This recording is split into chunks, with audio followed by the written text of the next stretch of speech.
जिजाऊ विकास party Shahapur विधानसभा लढवणार। विधानसभा निवडणूक उमेदवारांची चाचपणी सुरू। जिजाऊ विकास पार्टी अध्यक्ष निलेश सांबरे यांनी निवडणूक लढवण्याची केली घोषणा। सभेचे भेद लागलेले आहेत। विधानसभा निवडणुका आता येऊ घातली आहेत आणि आपण आज शहापूरमध्ये आलात।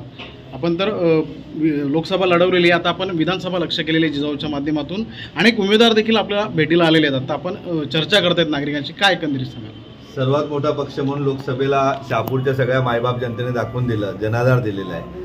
तर त्यांचा आधार घेऊन त्यांचा जर आपल्याला उणे फेडायचे असतील तर आता उमेदवार उभा करावा लागेल विधानसभेसाठी, आणि त्यासाठी चाचपणी चालू आहे। विविध पक्षाच्या नेत्यांबरोबर बैठका झाल्या माझ्या सकाळपासून। सगळे सकारात्मक आहेत का तुम्ही द्याल तो उमेदवार आम्ही निवडून आणू, आणि आम्ही कार्यकर्त्यांना मगाशी विभाग प्रमुखांची बैठक घेतली, त्यांनाही सूचना दिलेल्या आहेत की 74,000 मतं 75,000 मतं पडलं तर 1.5 लाख मतं तुम्ही नियोजन करा। आणि तशा प्रकारे त्यांचीही मानसिकता झालेली आहे। आजपासून दिवस रात्र सर्व प्रचाराला लागतात।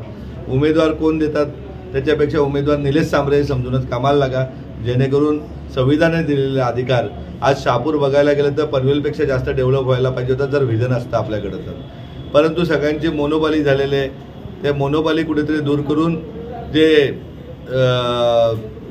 एकदम मोठे व्यापारी झालेले आहेत ते आता किरकोळ व्यापारी आपण करून प्रत्येकाला संधी नवीन चेहऱ्यांना दिली पाहिजे असं मला वैयक्तिक वाटतं।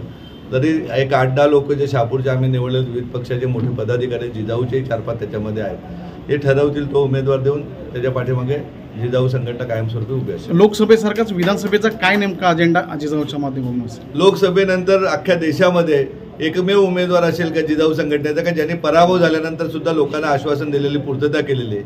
त्यामुळे जसं लोकसभेत सांगत होतो का प्रत्येक मतदार माझा खासदार असेल, त्याप्रमाणे शहापूरचा प्रत्येक मतदार हा आमदार असेल, अशा प्रकारची संपूर्ण कोकणात किती जागा लढवणार? आता 7 जागा सध्या आम्ही सिलेक्ट केलेल्या आहेत। यात शहापूरची मागणी आहे? हो आहे, शहापूर आहे आणि विविध प्रकारचे आहेत, अगदी रत्नागिरी आहे, राजापूर पण केलेले आहे। आज आपल्यासोबत हॅरी खंडवी नावाची, ज्यांची भावी आमदार म्हणून चर्चा त्यांनी मागेच घडवून आलेली आहे, ते देखील आज आपल्यासोबत आहेत। अशा अनेक काही नावं देखील चर्चेत येतात। काय नेमका उमेदवारांच्या? जिजाऊ संघटना ही हुकुमशाही किंवा एकट्या निलेश सांबरेवर चालत नसते। त्यामुळे ज्यांनी शहापूरमध्ये मदत केलेली अशा 10 लोकांची आपण एक समिती गठीत केली, ज्यांचा अनुभव आहे। मला तर प्रत्येक माणूस चांगला वाटतो, त्यामुळे ज्यांनी जास्त पावसाळे काढले ते जो उमेदवार ठरवतील तो उमेदवार फायनल असेल। त्याबद्दल काय हरी कांडवीबद्दल माझं काय दुमत नाही आहे, पण एक 8-10 उमेदवार त्यांच्याकडे आहेत, म्हणजे हरीश पष्टेकडे किंवा विविध लोकांकडे आहेत, त्याच्यातील एक उमेदवार असतील, बाकी 9 उमेदवार त्याला पाठिंबा देतील, कारण पुढे जिल्हा परिषद आहेत, पंचायत समिती आहेत, प्रत्येकाला संधी देण्याचा 10 उमेदवारांना प्रयत्न करू आम्ही।